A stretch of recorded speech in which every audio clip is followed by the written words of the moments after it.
Military budget cuts in this time of economic austerity require the North Atlantic Treaty Organization to do more with less. For this reason, NATO leaders already agreed at the Lisbon Summit in 2010 to far-reaching reforms of the NATO Command Structure. Here in Lisbon, we will take forward fundamental reform of the NATO Command Structure, the NATO agencies, and our headquarters in Brussels. Even though NATO is 61 years old, we will slim down, speed up, and become more flexible. But making NATO more affordable is not the only reason triggering these extensive reforms. The main reasons is, in fact, to draw the lessons of past operations and to induce efficiency benefits by reducing the command structure, of course, but also by enhancing its deployability and by shortening the readiness times with which it can be brought to bear on a conflict situation. The need for a leaner and more deployable command structure means a significant reduction in the number of military headquarters and a manpower saving of about 30%. The reform of the NATO command structure that is underway currently will see the number of military headquarters of NATO go down from 11 to 7.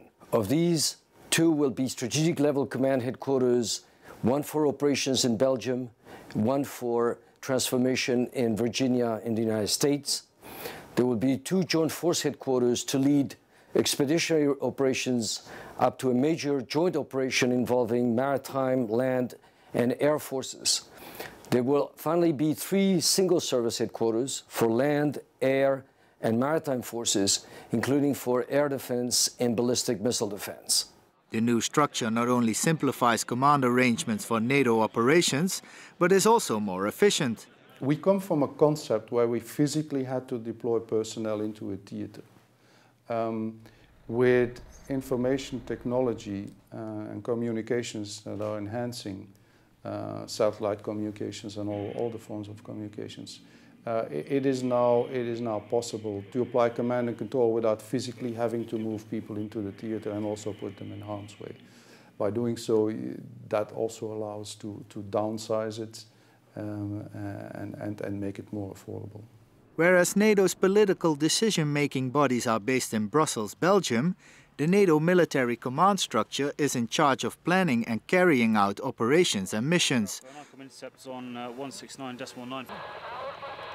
So the alliance's military component consists of all the headquarters and operational centers in the different allied countries. Remember, in the Cold War, we had about 25,000 functions devoted to command and control.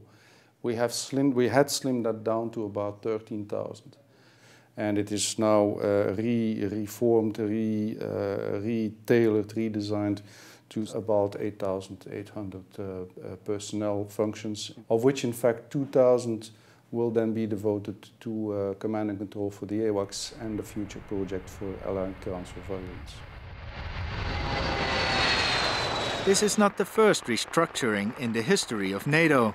Since its creation in 1951, the command structure has undergone many reorganizations, with the greatest number occurring since the end of the Cold War. 2 reforms took place in the 1990s, and a further 2 reforms have been happening over the last decade. And we have seen the number of headquarters go down from more than 60 at the end of the Cold War to now going down to 7 in the latest reform.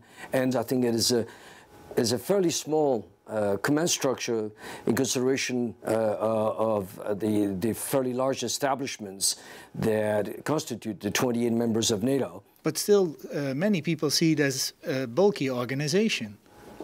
No, I don't think it is a proper view of the reality of NATO. If you take NATO headquarters, the various military headquarters, and the NATO agencies, it is a total body of people that is probably less than 15,000. Compared to the population of the alliance, which is not far from about 1 billion, it is not a large number, it's not a bulky organization, and actually has been transforming all the way from the start of the 1990s at the end of the Cold War to ensure that it remains efficient and effective. The current reform of the command structure is a fundamental reorganization. At the same time, the alliance's level of ambition stays the same. And not only does NATO's core mission of defending the nations of the alliance remain, new threats like terrorism, weapons of mass destruction and dictatorial regimes are also growing. It is for this reason that the alliance is implementing the reorganization while not sacrificing its capabilities. The ongoing operations have to be taken care of during this transition period from one command structure to another.